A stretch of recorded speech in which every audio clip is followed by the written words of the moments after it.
Hi, so I'm just starting the webinar, but I'll give people time to join. And if you could just in the chat tell me where you are, that would be quite nice. So I know that there are people out there listening. So let me just write something in. Ah, great, brilliant. That's excellent. Thank you very much. Yeah, so I'm going to talk about working in the EU institutions as a translator today. I've got a PowerPoint presentation, so I'll share the screen for that. And then at the end, we should have maybe 10 to 15 minutes for questions. And for that, we'll use the Q&A function. So where you've got your chat, there's another at the bottom of the screen. You might not have seen it before. There's a little Q&A icon with 2 speech bubbles. So put your questions in the Q&A session, and I'll work through the questions then at the end. So we'll try and do it like that. So yeah, so if you tell me where you are from on the chat though, that would be quite good to get started. So Czech Republic, Germany, Portugal, Poland, Germany, Ireland, Iceland, the UK. All right, so Italy. I have this lovely DGT t-shirt on, which you can't see. Maybe if I just lower it a little, with hello in all the different languages, so I can manage what have we got? So an hola for Portugal, a ciao, I think maybe for Italy. Yeah. So oh, and a shwmae to somebody from Wales. That's very nice. Right, I'm going to share my screen now so we can get started. Here we go. Let's see. There we go. Oh.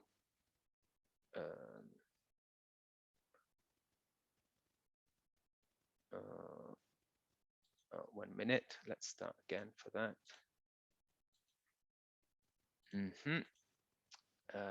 Share screen. Share. Okay, here we go. That should be better now. Oh. I just move this little box down there out of the way. So yeah, hi everyone. I thought I would, yeah, I'm going to talk to you today about using your language skills to make a career as a translator in the institutions. I thought I would start by introducing myself briefly to begin with and tell you a bit about myself and how I became a translator. And that way, if anyone joins us late, they won't have missed the important information, just a bit about me and my life in pictures. Oh, and I don't seem to have, let's hold on. Let's see if I can do that again.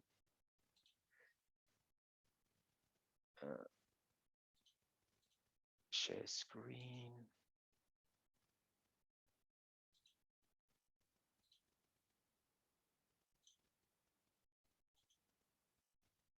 Okay, so yeah, so this is me. I'm originally from a small town, Aberaeron in West Wales. So that's the little fishing harbour or harbour that you can see there. I grew up speaking English and Welsh, but at school I learned French, and then I went on to Cardiff University to study French and Spanish. Starting Spanish from scratch at uni. I had a year out in Valencia as an Erasmus student, and then I spent the following summer working as a barman and waiter in Disneyland Paris to brush up my French. When I graduated, I didn't really know what I wanted to do, so I went back to Spain and taught English for a year in Barcelona. Then I came back to the UK. I did a postgraduate diploma in translating and interpreting at Bath University, and then went pretty much straight from there to working as a linguist in the civil service in the UK. I was there for about 2 years before I left and went to take up a job as a translator at a United Nations agency, the Universal Postal Union, in Bern in Switzerland, where I also learned to ski. So that was quite good. And I was there for about 2.5 years, and then I joined the European Commission's Directorate General for Translation in Luxembourg in 2005.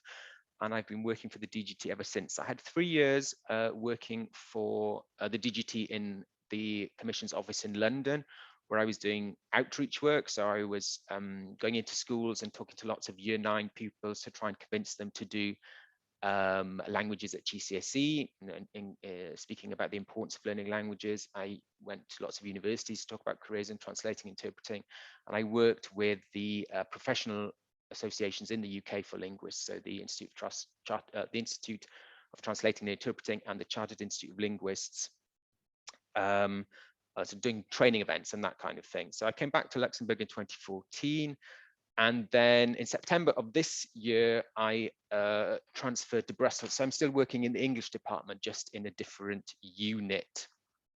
So today then, I'm going to talk to you about translation in the EU institutions, in particular the European Commission's Directorate General for Translation, or DG Translation, or DGT, where I work, and specifically then where I work, the English language department. And I'll talk a little about the career prospects for translators in the institutions and the employment opportunities for people interested in working for us. On that note, I should point out that right at the start, really, that in spite of Brexit, English is still an official language in the EU, but Brexit does mean that we are no longer able to recruit British nationals. So if you only have a British passport, unfortunately, you will not be able to work for us. And I'm really sorry about that. As I said, I work as a translator at the European Commission, but the Commission is just one of the EU institutions that employs translators and interpreters. So translators, we deal with the written word, and interpreters deal with the spoken word. Each institution has its own translation service, while the European Committee of the Regions and the European Economic and Social Committee share a translation service. So in total, we're about 4,000 staff translators and 1,000 staff interpreters across the institutions. And we count for just under 9% of the total staff of the EU institutions. So the Commission's Directorate General for Translation. Yeah, if you have a question, put your questions in the Q&A sort of function. It's like the chat, but it's a Q&A function. And then I'll deal with all the questions at the end. So yeah, so DG Translation, we're the largest translation service of the EU institutions. We have a staff of about 2,000, so split across 2 sites in Brussels and Luxembourg. So we're about 1,400 translators and 600 support staff. So support staff covers everybody who isn't actually translating, whether that's managers, secretaries, people working in finance, or the HR units. To give you an idea of the volume of our work then, here's a slide showing the number of pages translated by the DGT over the past few years. So the dark blue is the pages translated in-house, and the light blue is the pages sent out to Freelance. So as you can see, we outsource about 30% of our work. Now, if we're going to talk about the work of commission translators, I think it's useful to first talk about the work of the commission itself. So it has 2 main roles. First, it is the principal initiator of legislation in the EU. So in other words, it proposes the legislation which the European Parliament and the Council of the European Union then have to decide on and adopt. And second, it is responsible for implementing EU policies and supervising compliance with EU law. So it makes sure that EU member states, the countries, are implementing EU law and EU policies correctly.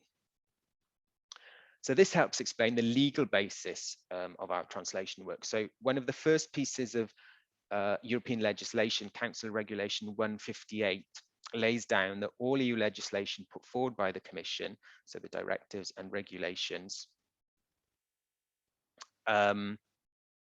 must be made available in all the EU languages. So for this reason, we need translators working to all the EU's official languages. And so in the DGT, we have 24 language departments, 1 for each of the EU's official languages.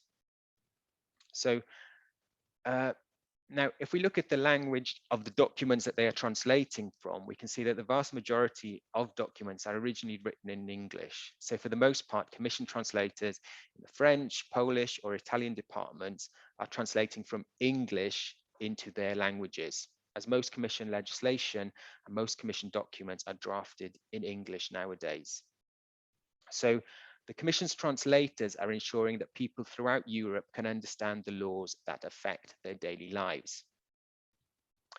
However, if you remember, the second role of the Commission is to implement EU policies and supervise compliance with EU law. And to do this, member states must report back to the Commission on how they are implementing EU policies and EU laws.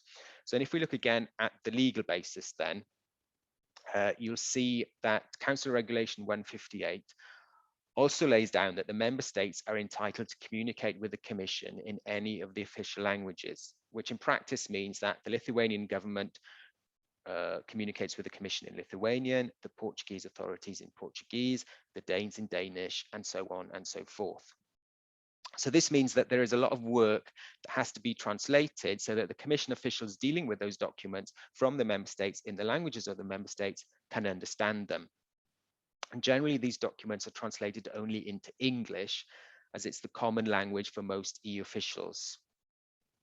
So as you can see, this work into English then accounts for 7.5% of the DGT's work, so more than any of the other languages. So that's where the English department or the English language department comes in facilitating communication between national governments and authorities and the European Commission. So this is us, the English language department. We're just under 100 translators, 2/3 in Brussels and 1/3 in Luxembourg. And as we're split across two sites, we don't all get to meet up very often. So every couple of years, we have a team event where we do all get to see each other. And this photo was taken of us back in 2015. So that's the English language department. The French and German departments, then, they're about the same size as us, while the other language departments have around 60 translators each in DGT. So as each of the member states can report back to the Commission and send in their documents, correspondence, case files, complaints, queries in their own languages, we in the English department have to cover all the official languages except Irish. That's because the Irish translators translate into and out of Irish. So the next slide then shows the breakdown of the English language department work by language. And as you can see from these figures, while German, Spanish, French, Italian are the most in-demand languages, coincidentally also the languages people in the UK and Ireland are most likely to have studied, there is nevertheless a lot of work in languages that you might call less well-known languages, starting with Romanian, Greek, Polish, and Bulgarian. Which leads me to my next slide, the opportunity to learn new languages. So it's difficult for us to find mother tongue English translators with a knowledge of languages such as Finnish, Slovak, or Bulgarian. So all translators in the English department learn new languages once they start working with us. So in my case, I joined DGT with French, Spanish, and Portuguese.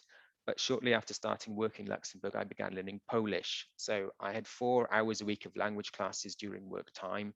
And then later I was able to go to Poland on a couple of language courses too. There's no doubt, though, that you do have to invest your own time into it as well. So you have to study sometimes in the evenings and prepare for tests. And when I started learning Polish, I didn't really think I would ever be able to translate from it because I told my Polish friends I was going to learn Polish and they tried to teach me to count to from 1 to 10, but I had to stop at 5 because I just couldn't get my head around the pronunciation because it was so difficult and so different from the languages I already knew. But after about 3 years of classes, I started translating short texts, which could then be revised by more experienced colleagues. And then I gradually moved on to longer and more complicated Polish documents, which obviously took me more time to translate than similar French or Spanish documents. But my work was revised by experienced colleagues who checked my translations rigorously and provided constructive feedback. So gradually, you get better and you get faster. So later then I learned Lithuanian, but this was in a much more intensive way. So we had 9 blocks of 2-week classes, or 9 2-week blocks of classes every day from 9 to 4. So 18 weeks of classes in total. So we would do 2 weeks of classes every day, then be in the office for a couple of weeks doing our normal translation jobs. And then we'd go back to the classroom for another 2-week block of classes. So I've been translating Lithuanian for about 5 or 6 years now. I don't claim to be able to speak Polish or Lithuanian really, but I can translate our texts from those languages. And then my latest adventure last month, along with 2 other colleagues in the English department and a few colleagues from the translation services of other institutions, I started learning Latvian, which is not a massive leap after Lithuanian, to be honest. So the one thing I would point out here is that we have a real difficulty recruiting translators to work into English from these lesser taught, I guess, languages. So basically, it's the languages of Central and Eastern Europe and Greek and Finnish. So we have recruited native speakers of Greek, Latvian, Bulgarian, and Polish, for example, to work for us. They've all passed translation tests working into English. So even though English isn't their mother tongue, they can translate into English as well as, if not better, than English native speakers. So if you know any of these languages and can write as well in English as a native English speaker, then do think about working for us. So as well as the variety of languages, we cover a diverse range of subject areas, so, as do all the Commission's translators. So everything from animal and food health to nuclear technology, development aid to environmental policy, agriculture to economics. There is some scope for specialization, however, because the department's divided into 3 units, and each unit is responsible for certain commission directorates general, so certain commission departments or policy areas, if you like. So for example, the unit in Luxembourg translates all the documents for the directorates general for trade, statistics, health and consumers, employment, education and culture, to name but a few. So and then maybe to give you a better idea of the sort of documents that we do translate, I thought I'd give you a couple of examples of translations that I've done recently. So the week before last, I think I translated from French part of the minutes of the weekly meeting of the College of Commissioners. So the meeting that the Commission President Ursula von der Leyen holds every week with her team of commissioners. So the minutes are drafted in French. They're wanted for translation into English. Normally the turnaround is quite quick, so we have to divide the minutes between several translators to get the work done quickly. I've also translated recently a document about Lithuanian legislation on temporary agency workers and a Portuguese document on EU funds for Portugal's wine growing regions. Of course, our job is made much easier by the technology at our disposal. So whether that's the terminology IATA, Interactive Terminology for Europe, the database of EU legislation, Eurolex, both of which are publicly available. And then could be our translation memory software or our own machine translation system, e-translation, which is based on our translation memory stored in the Euramis database. So technology is a big part of our job, but anyone starting work with us will receive training on how to use all our tools. So don't be put off by that. When it comes to career prospects, then, I think one of the important things to point out is that you can move up the ladder and progress in your career without leaving translation. And many people who join us as translators are content to stay in translation, as it's an interesting and varied job. And most people working in translation enjoy using the languages and want to continue in this line of work. That's not to say, however, that once you start your career as a translator, you will be doing the same thing day in, day out for the rest of your life. There's a lot of scope for development and opportunities to get involved in different activities. So just to give you some examples then, each language department has terminologists who help translators with their terminological queries relating to the documents they're working on. And then the terminologists are also responsible for adding terms to and validating terms in the IATA database. Many departments have workflow managers who are responsible for overseeing the distribution of work and liaising with the planning unit on deadlines. Each language department also has 1 or 2 language technology correspondents. So they're the first point of contact within the department for any questions about language technology. First and foremost, our CAT tool Studio. So they offer first level support and troubleshooting, which I have to say is brilliant when you run into problems in Studios, because they're able to help you out and sort out your problem. They provide training and disseminate information to colleagues and suggest improvements to tools and workflows. So more generally, and this reflects the importance of technology in DGT, they represent a pool of expertise within DGT that can be consulted by management on language technology issues and broader IT questions. So also then maybe sometimes opportunities arise outside the department. So for example, from November of last year to June of this year, I was seconded to the Portuguese Ministry of Foreign Affairs to provide translation and editing assistance while Portugal held the 6-month rotating presidency of the Council of the European Union. So this is a photo in this slide of the building where I was supposed to work. But because of COVID, I actually only spent 2 days in the office before new rules came into force that required working from home. So I still got to spend a very interesting and enjoyable 8 months in Lisbon, translating everything from speeches of the Prime Minister to canapé menus for some of the conferences that were held under the presidency once in-person events could go ahead again. So at the moment, another colleague of mine from the English department is on secondment in Ljubljana for the Slovenian presidency, and he's joined there by a translator from the French department too. So some of our translators have gone on to work in DGT's editing unit. So we have a separate editing unit. Some of the other institutions, the English translators do some translation and some editing, but we have a separate editing unit, and the editors play an increasingly important role in the Commission, improving the readability of documents, while at the same time improving the EU's image and legal accuracy. And then it's also an English translator, or former English translator, who's heading up the DGT's machine translation project, e-translation.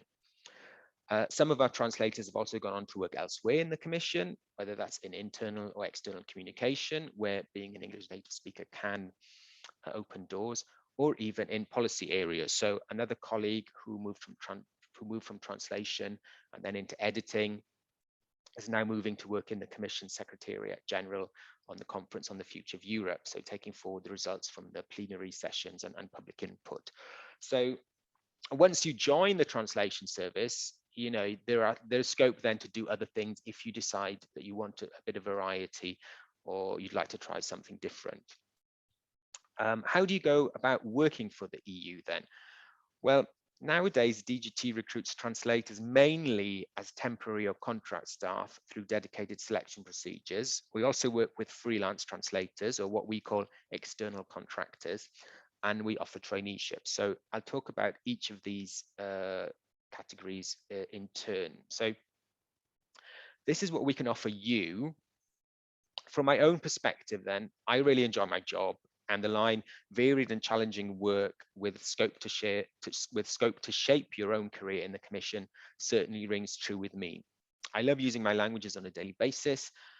I really like the intellectual challenge of translation, but I've also enjoyed being able to take on other responsibilities and roles. So as a workflow manager, doing outreach work like giving this talk today, or mentoring new colleagues and trainees. In terms of recruitment criteria then, you have to be an EU national. So unfortunately, as I said earlier, we can no longer recruit British nationals unless they have a second nationality, that is an EU nationality. You must have a degree. It doesn't need to be in languages. So for most translators working in the English department, they have a degree in foreign languages, because how else would you find British or Irish people who know 2 languages? But in a lot of EU countries, many people have a degree in law or economics or even science and know 2 foreign languages on top of that. And so when they start in translation, they bring that subject area expertise to the role, as well as their language knowledge. You don't need a master's in translation. It's not a formal requirement, although it probably will help you get through the translation tests that are part of the selection procedure. Now, the good news is that next year we will be recruiting, and we'll be looking for translators working into English, Hungarian, Croatian, Dutch, and Portuguese. We don't know yet what form the selection procedure will take, whether we'll be looking for permanent officials or temporary staff, so normally contracts of up to 6 years. So I'm afraid I can't give you specific information about the recruitment process at this point, because we don't know how it's going to work. All I can tell you is that we normally require translators to be able to translate from 2 EU languages, one of which must be French, German, or English. Now, in the English department, as I've explained, we don't necessarily need translators to have French or German as one of their languages. So I'm not sure whether that requirement that, you know, as an English translator, you need French or German will be in place next year. I'm not sure, but we'll see. But I'm pretty sure for Hungarian, Croatian, Dutch, and Portuguese translators, it will be you have to translate from 2 EU languages, one of which must be English, French, or German. So as I said, we don't know yet what format the selection procedure will take, but it will include translation tests at some point. And for these, you'll be able to use a dictionary or dictionaries. As regards contract staff, then you can register in the database at any time. And how it usually works is then when a language department at one of the institutions is recruiting contract staff, if they're interested in your profile, you will be invited to sit some pre-selection tests, verbal and numerical reasoning, and a language comprehension test. And then if you pass those tests, you will be invited to sit some translation tests and have an interview. Although I saw recently, I was looking at the CAS database, and I think you can register now and book to do the pre-selection tests already, so that when people are looking for candidates, they can see whether you've passed the pre-selection tests already. I would say that the information regarding freelance work applies more to companies than individuals now. So in the past, we did work with some individual freelance translators, but under our current system, most of our contractors, certainly for EU languages, are translation companies. So you would have to work through them to work with us. And you can find out which external contractors we currently work with if you click on the link in this slide and then click on Trad 19, which is the current framework contract. So as I said earlier, the DGT outsources about 30% of its work. And in the English department, last year, we outsourced 41% of our work. So we're the department that outsources the most work. So, but all that work that is sent to freelance translators still has to be checked or evaluated by the in-house translators to ensure that it meets our quality requirements. So finally, traineeships then. These take place twice a year, starting in March and October. And each traineeship period lasts 5 months. So for the October traineeship, you need to apply in January. So in January of next year, you can already apply for the traineeship that starts in October of next year. And then for the March traineeship, you need to apply in August. You have to have graduated already to be able to apply. So you can't apply while you're in your final year of your undergraduate degree. You need to have got that degree already. You must be able to translate from 2 EU languages, and you get a grant of about 1,200 euros a month. Although there are a limited number of places on the Commission's traineeship scheme open to non-EU nationals, we do have to give priority to EU nationals, so bear that in mind. The traineeship or stage provides you with a really good insight into what it's like to work as a translator. You translate the same kind of documents as the staff translators, and they revise your work so that you can improve and develop as a translator. So it's a really valuable learning experience. Now, here, I've just given you information about the Commission's traineeship scheme, but the other institutions, such as the European Parliament, the Council, the European Central Bank, all have their own traineeship programs for translators. So do look at those as well, and don't just apply for the Commission, apply for the other ones as well. Widen your chances. So if you need any more information, so here are some useful links. The first link here is very good because it has the translation services of all the different EU institutions all in one place. So that's excellent, because as I said, I've been talking to you about how we work in DG Translation at the Commission and how we recruit at the Commission. But do look at the information provided by the other EU institutions. Sometimes we run joint recruitment procedures with the other institutions through EPSO, the European Personnel Selection Office. But the institutions also sometimes organize their own recruitment procedures separately. So earlier this year, for example, the European Parliament organized a selection procedure for permanent officials working as intercultural and language professionals for 11 languages, including English. So it's not always done through EPSO, so you need to keep an eye out on the individual institutions as well.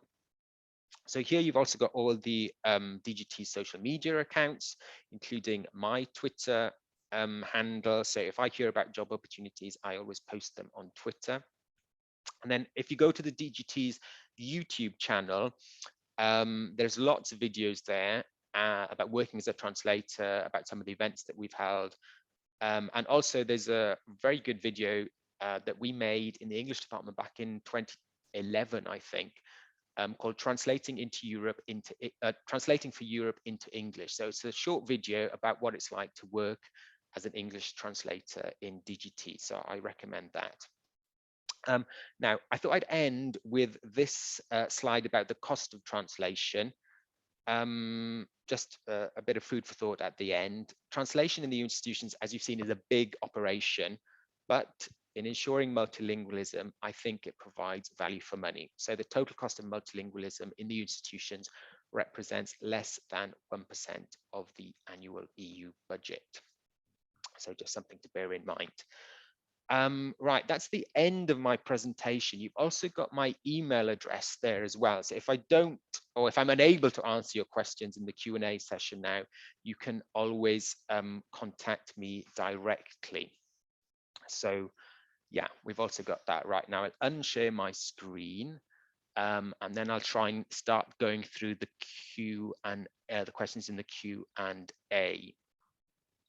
Okay. Right. Okay, so yeah, I'll work chronologically then. So are the translators distributed to the respective departments according to their mother tongue? No, it's up to you. You decide which competition you want to apply for. So, you know, you can apply if your mother tongue is, well, if you decide that you are able to write in English as well as a native speaker, you can apply for a competition for English translators. You know, for example, if you are somebody who was born in Poland, but then you're educated in the UK, and so you speak English very well, you write English very well, there's nothing to stop you trying a competition for English translators or for Polish translators. It's up to you to decide which department that you're applying for. If your languages are English and one of non-EU official languages, is they work in the EU? Well, you have to have two languages that you can translate from into one of the EU official languages. So you need to have, for example, if you have English and Bulgarian, you'd still need to have a second language. So maybe that you can translate from English and French into Bulgarian, or English and Bulgarian, or English and German into Bulgarian, or if you're working into Bulgarian, English and French into Bulgarian. So you need two EU languages that you can translate from into another EU language, if that makes sense. How much time do you spend keeping up with the political situation when you translate in the EU? E.g., do you know all the ministers by heart? No, because I think if you're working maybe from two languages, then that's much easier. But so many of us are working from several languages that you just can't keep up with all that information. And when you're translating, you can Google that information. I think it's different if you're an interpreter, then you need to have that knowledge really at your fingertips. But as translators, we can you know, look up that information as we're translating. So you're trying to keep abreast of the political situation in the countries that you're translating from. But you just, you know, it's impractical to know all the ministers by heart. You know, that's something you can always check. You said that you've learned additional languages such as Lithuanian and Polish, for example. Did you have to find classes by yourself, or were there classes organized by the EU? So the classes were organized by our training unit, and so they were based on needs. So for example, at the moment I'm learning Latvian, and that's because we need more translators to work from Latvian in the English department. So the English department asked the training unit, could they organize some Latvian classes? And so we do the classes in work time. You know, some people are learning languages in their own time as a hobby, but the languages that we're learning for work, we're learning on work time, and that's organized by work as well. Sarah, will the translator roles 2022 be open also for people who are not currently working in one of the institutions? Very often eligibility criteria specify that you must actually be employed in one of the institutions to be able to apply for a given position. No, so when we have translator competitions, they're open to everyone. They're not only for people working in institutions. So the idea is that we're bringing people in from outside the institution. So yes, the competitions for next year will be open and available to anyone, not just people working in the EU institutions. As a British native speaker, Nicola, as a British native speaker who also has a Swiss passport, do I qualify as an EU member? Unfortunately not, because Switzerland is not in the European Union. Cariad, I missed what you said about 11 places for cultural mediators or another word in translators. Could you repeat this, please? Yeah, so the European Parliament, it organized its own competition for translators earlier this year. So I think that procedure is still ongoing. And so rather than call them translators, they're called intercultural and language professionals. And I think that's because the role of translators in the European Parliament is a bit more varied now. So some people are working as editors, some people are working as translators, and I think they've also got a unit that deals with subtitling. If you want more information about that, if you go, the European Parliament translators set up their own Facebook page. So if you just in Facebook, if you think I put European Parliament translators, you'll get to their page and there's much more information there. But that competition is already ongoing, so it's too late to apply for that now. Okay, another question from Cariad. Is the rule about only being able to work if you're an EU citizen the same for all the institutions, or only speaking for your DG? Now, unfortunately, that's the same for all the EU institutions. Now you have to, well, it's always been the rule that you have to be an EU citizen. But obviously, because of Brexit, that means that British people are no longer able to apply for posts in the institutions. Aside from COVID, are there opportunities for remote work, or does everyone have to be in Luxembourg or Brussels? Yes, everyone has to be in Luxembourg or Brussels. I think generally now we're probably going to be doing a bit more hybrid working. So some working from home and some working from the office. You know, maybe we'll be coming into the office 2 days a week or 3 days a week, possibly. At the moment, we're coming in 1 day a week. But generally you will have to come into the office 1 or 2 days a week. So you can't really work from another country because you have to come into the office 2 days a week at least. We'll see how things develop. So there's no real scope for remote work. Nadeem, how is language competency determined? Do I need a diploma? Will episode determine using the tests? The important thing is actually in the test that you're able to show that you're able to translate from those languages. You need to show a diploma that you have a degree, because one of the eligibility requirements is that you have a degree, but it doesn't need to be in languages. And for some people, there's no way for them to prove that they have that knowledge of the language. They may have learned it because they speak it at home, or because they worked in that country for several years and they don't actually have a certificate to prove that knowledge. So you have to prove that you have a degree by sending in your degree certificate. But in terms of language competency, you don't have to prove that. You have to prove that during the tests themselves. So you don't need paper to prove that you have a knowledge of Spanish, for example. You just have to prove that you can translate from Spanish in the tests. Natalia, can we start working for the EU as AD or AST and then move into becoming official translators? So AD is the category for translators, and AST, that's secretaries or assistants. You can start as an assistant, but to become an AD official, so to become a translator, you'd still have to pass a test for translators. So you'd still have to sit the competition to become a translator. Yasmin, could you tell us more about the role status of interpreters within the institutions? Yes, I can tell you that. Yeah, so we have around, so we have staff interpreters and freelance interpreters. The freelance interpreters cover meetings that they book through a system, whereas the staff interpreters work at meetings.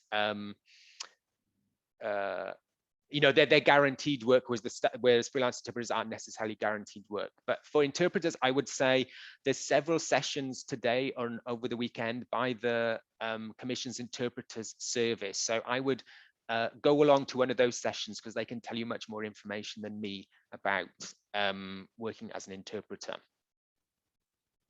Elena, how can I look into clear language guidelines or material? I've seen reference to this on competitions for EU translation roles. I'm not sure. I think, Elena, the best thing for you to do is to email me, and then I can send you some links, because I'll have to Google that, because off the top of my head, I'm not sure where that information is. And sometimes I'm not sure if it's information that I have access to that you only have access to if you're in an institution. So please email me, and then I can send you some links. That's probably the best thing to do. Gwenan, talking about career prospects, is there opportunity to move between interpreting and translation? Does that happen often? It does happen. I wouldn't say it happens often. We have several colleagues who are former interpreters working for us.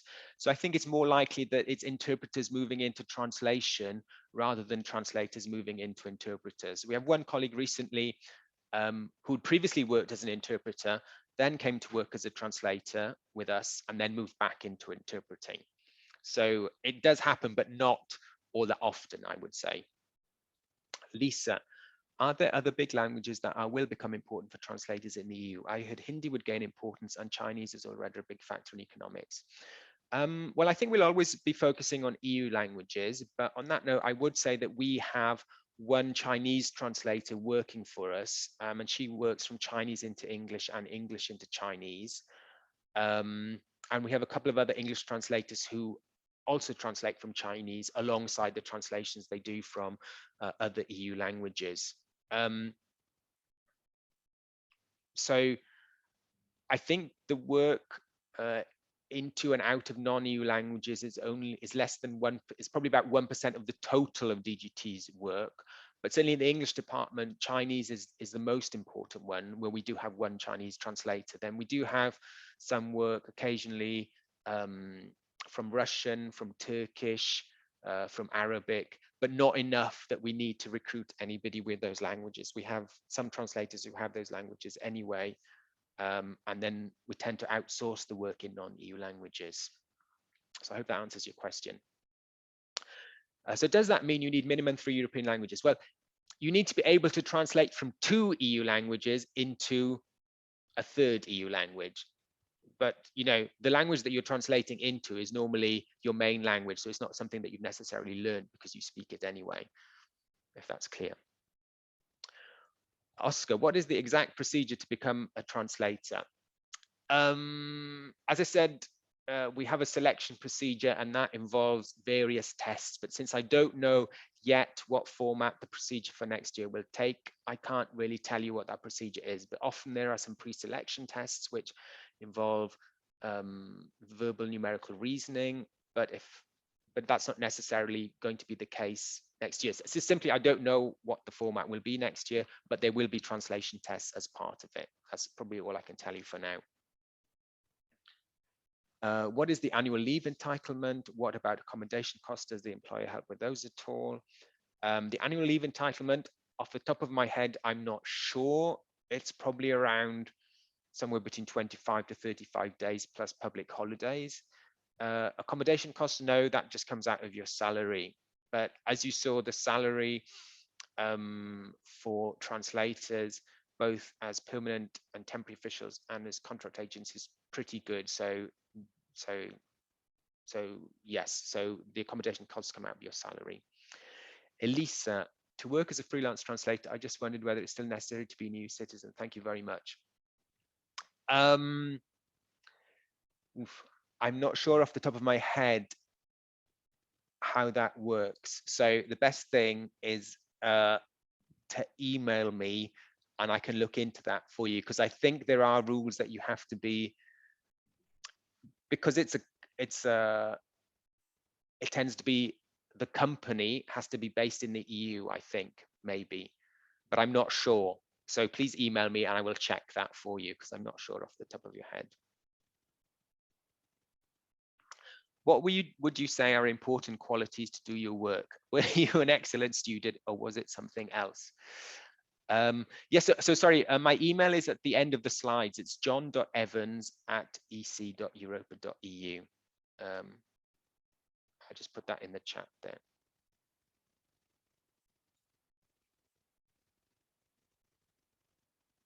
There you go. That's my email in the chat. I think the most important thing is that you need to be able to translate, because that's part of the tests. That's the main thing, the element of the test that that's the main part of the tests we're testing you on, is your ability to translate. So you need excellent knowledge of foreign languages, but then you also need to know your own language very well as well. You need to be able to write well in your target language. So that's very important. Yeah, I think that's probably the most important thing. You know, and then you need interpersonal skills, because you will be working with other people as well. Yeah, all the sort of regular job competencies, but I think most importantly is the knowledge of foreign languages and the knowledge that you can write well in your own language. I think that's very, very important. Louise, if you're looking specifically for native English speakers now, but not hiring UK nationals, does that mean UK nationals really have no chance? I'm fluent in German, French, and Dutch. Yeah, unfortunately, unless you have a second nationality, an EU nationality, you know, and you're a British citizen, you won't be able to apply to work for us. You know, what you might find is that there are people who are British who've been working in Germany or in Holland for several years, and they've now obtained German or Dutch nationality, and then they can work for us. But if you only have British nationality, unfortunately, you can't. Can episode tests be taken outside of the EU? I'm currently in the UK, or are they online anyway? I've no idea, because I don't think they've had any episode tests, because last year I don't think there were any competitions at all because of COVID. So I'm not sure that they've had any tests since, you know, since Britain properly left the EU. So I'm not sure how that's going to work in the future. I know in the past that you have been able to do the pre-selection tests for some competitions in testing centers outside the EU, for example, in America, but then at certain stages you do, as they narrow down the number of candidates, people have had to then come to the EU to do them. So I'm really not sure how that will work in future, I'm afraid, Nadine. Carried. Is that the same if you're resident in the UK, not the UK? Yeah, sorry, you have to have a passport for an EU country. So if you've only got a British passport, then unfortunately you won't be able to apply, even if you have residence in an EU country. Oscar, are the interpreters working as freelancers only? I've never seen an open position for interpreters. No, they have, as I said, we have about 1,000 staff interpreters, and they test fairly regularly for staff interpreters. As I said, your best point of contact for that is the Commission's interpreting service. So do tune in to one of their sessions today, or if they've already been, you can probably watch them because they've been recorded, or just look at the Commission's interpreting services page. If you Google European Commission interpreters or their Facebook page, you'll find that. But so, yes, they do regularly recruit in-house interpreters. Louise, do all translators have to have already specialized in a specific area, or can they learn on the job, so to speak? No, if you already have a specialization, that's great, and we will probably try to make the most of that. But most of the specialization is learned on the job.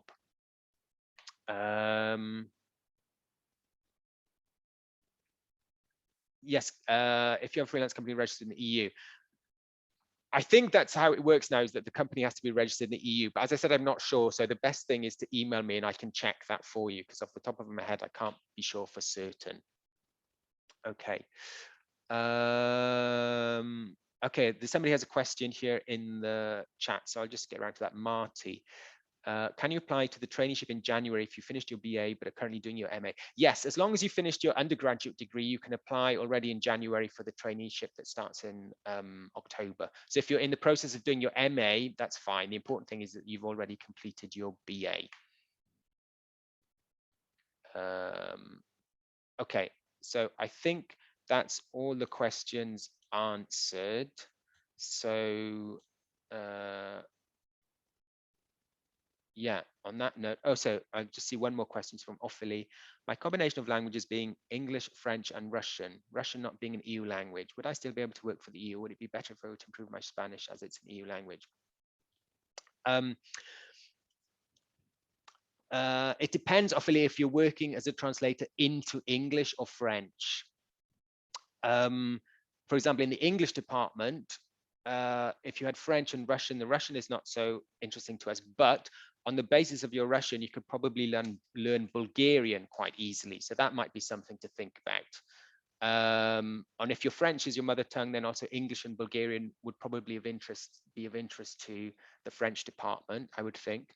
But also with English, French, and Russian, those are UN languages. So, you know, that's another option for you, is to look at the UN rather than the EU with those languages. John, I'm sorry to interrupt. No, that's fine, Jonathan. We do need to wind up, I think, now, if you possibly can. Yeah, no, that's fine. So if I haven't answered your questions, you can email me and I will get back to you that way then. Okay. I put my email in the chat and it's also on the last slide there. So there you go. All right, thank you very much for joining me, and I hope that information was useful for you. And as I said, you can contact me by email if you didn't answer your questions. And also my colleague Paul Kay will be giving a very similar talk tomorrow, so you can tune in for that. All right, thanks very much. Bye.